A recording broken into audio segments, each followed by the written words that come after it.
Alright guys, today we're talking WWE 2K15 as I was invited to a special press event last week to try out MyCareer mode and see how the game is coming along.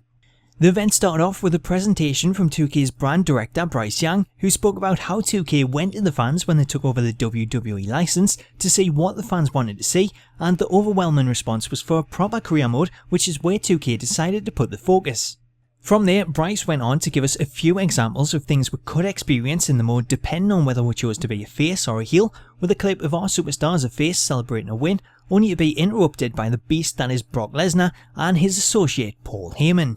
The clip itself was similar to the one that you see in the first week of Universe mode in WWE 12, but this was a brand new animation with Lesnar bouncing around at the top of the stage and looking meaner than ever before making his way down to ringside with Paul Heyman walking behind him and motioning just as Heyman does, shouting his mouth off and pointing straight at us.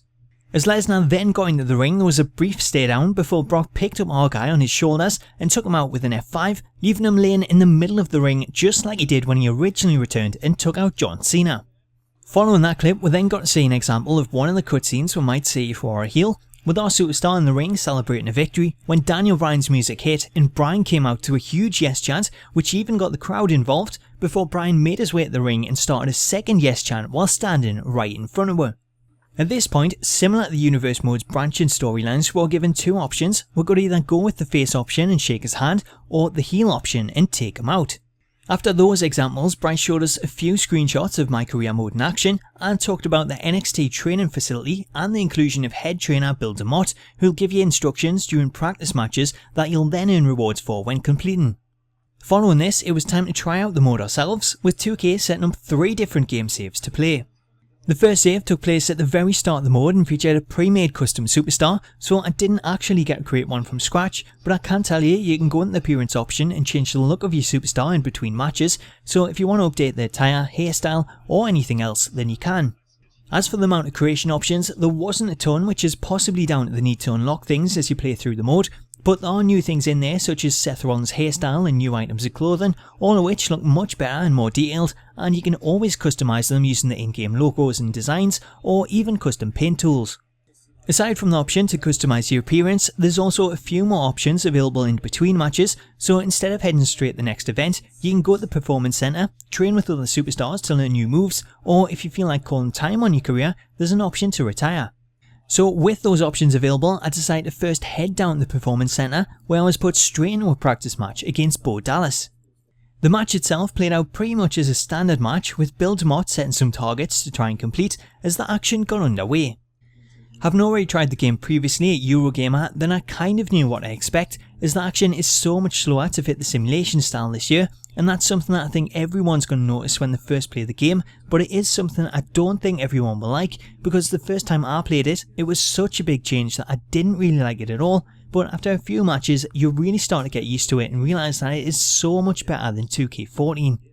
Getting back to the match, for the first part of it, I really struggled with the reversals and kinda got my ass kicked because they're so much harder to time this year, as the point press reverse is no longer when you first see the animation begin, instead it's slightly after that, which takes some getting used to, with strike reversals also being a lot harder to time, which is possibly also affected by my stats being so low compared to Bo Dallas, which did seem to make a big difference.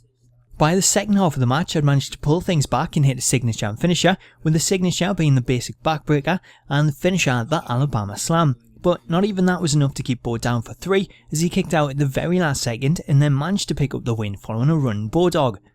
Overall though, considering the difference between the stats, I thought I did quite well, and it garnered a 4-star rating for the match, which is calculated by a host of different factors such as competitiveness, similar to how the scores are in Defeat the Streak, and that translates into an amount of virtual currency that you can then spend in the game. Once you accumulate enough virtual currency from playing matches, you can then start to use it to upgrade your superstar, and to do this you can select certain members on the roster to train with, all of which cost different amounts, but training with each of them allows you to learn their taunts, signature and finishing moves, which are then added to your arsenal.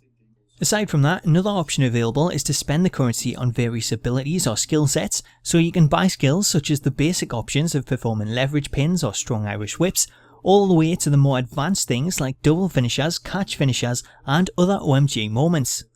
You can also buy abilities to help boost your stats and give you an advantage in matches, with things like the ability to perform certain pin combos, use ring escape to roll outside when you're in trouble, or abilities like Mouthpiece, which give you added perks when you've got a manager active. Speaking of managers, you can also spend your currency on hiring one, with different managers available for hire at different points, including the likes of Paul Heyman if you can afford them, or even divas such as the Bellas or Tamina.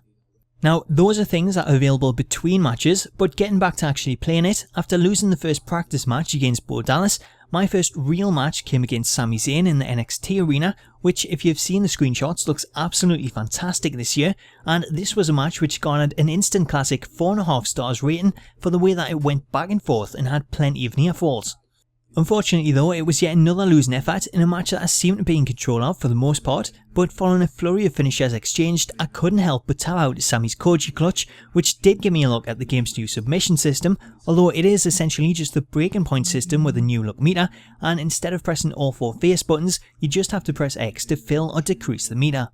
Following my second loss, I figured it was time to move on and switch to one of the other saves available, of which I had the option to play against Brock Lesnar or go up against Bryan. I decided to go with the Bryan option, and it started out on SmackDown with GM Vicky Guerrero informing me Bryan had gone 6 months undefeated and she thought I was the perfect guy to bring that streak to an end, obviously not having seen me last 2 matches.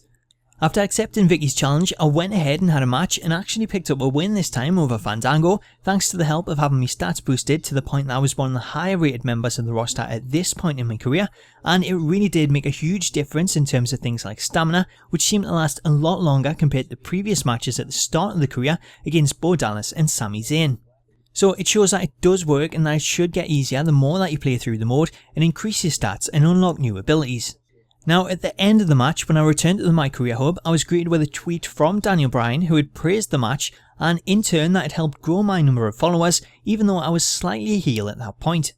Following that, the next week seeing Bryan come out at the end of my match and come down to ringside and begin a giant yes chant while standing in front of me, with the game giving me 2 options that we'd seen previously in the presentation, so I could either go with the heel option or the face response, so I went with the heel option and delivered a mighty low blow that left Bryan writhing in pain on the mat as I towered over him, increasing my heel status in the process. From there, things progressed as the weeks went on leading up to the pay-per-view, including a classic WWE contract signing in which I not only signed the contract, but I also put Bryan straight through the table before going on to the pay-per-view and putting on an instant classic rated 4.5 star match that once again went back and forth before I took out Bryan with a second finisher and brought his 6-month undefeated streak to an end. From there, I only had time to play one more match, so I guess the rivalry between the two of us may have progressed, but the match that I played, I was given the choice of opponent by Vicky Guerrero, so I could either take on Chris Jericho in a dark match that would earn more virtual currency but not be seen on TV, so it wouldn't actually increase my exposure or followers, or I could take on the Beast Brock Lesnar on SmackDown in a TV match that would earn less but give me greater exposure. After weighing up the two, I decided to take on Brock, and much like the real thing, he resorted to a bunch of different suplexes as he suplexed me around the ring and to the outside, but with my increased stats, I was once again able to pick up the victory to my surprise and conquer the Conqueror. So that's as far as I got in the mode itself, but hopefully this gives you a good overview of the mode, the options available and the kind of things that you can see play out. But if you have any questions on things that I haven't covered that I'm allowed to talk about, then I'll do my best to answer them in the comments or in a future Q&A video, and I'll likely cover the gameplay changes specifically in a more detailed video separate. So I hope you enjoyed the video and it gave you some new information, but feel free to leave any questions below, and until next time, catch you later.